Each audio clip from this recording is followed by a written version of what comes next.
Hey guys, Shadow Reviewer here, and today I'll be reviewing H20 Just Add Water Season 3, Episode 25, A Date with Destiny.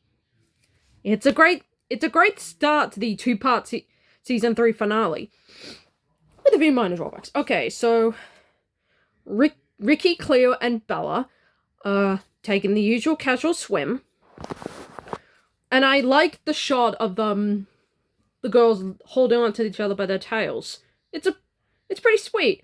Cleo holding on to Bella's tail and Ricky holding on to Cleo's. It's sweet. But what really interests me is the plot line. Okay, so they notice that the temperature at the moon pool starts rising. Why is that? Well, for it turns out there's a comet coming, and it's heading straight for Earth. And it actually makes complete sense on two reasons. One, as established in the entire series, it is a volcano. So it makes sense why it'd be so hot. And two, the comet is made of rock and fire. Makes complete sense to me. So they try and figure out a way when the comet is coming. And I love some of the continuities here, and the actually facts. Firstly, they noticed that all aquatic creatures are heading away from Mako Island, because it turns out, as I looked on the internet, fish can actually sense when a natural disaster is coming. For example, earthquakes. That is actually pretty good. That's actually scientifically accurate. Well done, H20. And the second one, Cleo mentions this line, that the first tentacle attack was on February 7th. Now, if I'm reading this correctly, it means that the girls started their final year of high school in the first week of February. And if you watched my Valentine's Day episode, Season 3, Episode 4, go watch that. That would have been the following week, because we all know that Valentine's Day is every February 14th.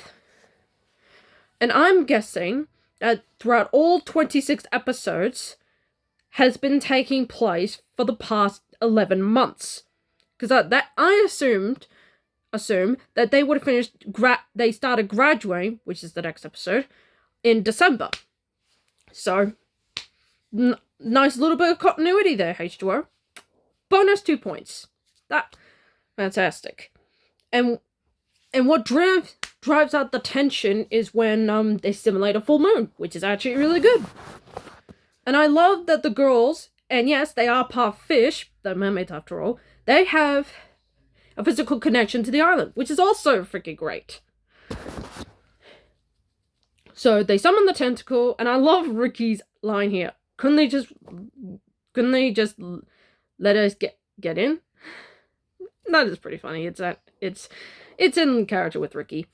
And Cleo, again, honestly, Bella and Ricky are glad they have Cleo, the brains here, how she's able to figure all that comet stuff. And the scene pretty much stains their face acting. They're watching a projection of the comet, a great ball of rock and fire heading straight for the Earth, and pretty much pulverizing the planet in complete disaster. They know that the comet's heading straight for here, in 24 hours no less, and they need to do something about it. But they're not quite sure how. And honestly, this entire plotline here is fantastic. The acting from the three main leads is great. Will, once again, is great support. There's even one scene in the episode that was well acted. It's the scene where Zane and Ricky talk, and they have a nice scene together. Zane telling Ricky that the cafe is going under, and Ricky can tell from Zane's facial reactions that he ain't kidding around. And they have a little nice moment of chemistry. I just wish they had it throughout the rest of the season. I'll get to that when I review the entire season next week. And now we come to the small bit I didn't like about this episode. the plotline with the cafe. Now, I totally get it. You're out of idea. You only got like, what, 10 grand? So, what do? Go to Mako Island, team up with Ryan. Yeah, he's in this episode. And even though Sam told him specifically that Mako Island is off limits, he completely ignores his boss. Keep this, by the way. He works for her, not the other way around. And he stupidly teams up with Sophie. Like, seriously, why?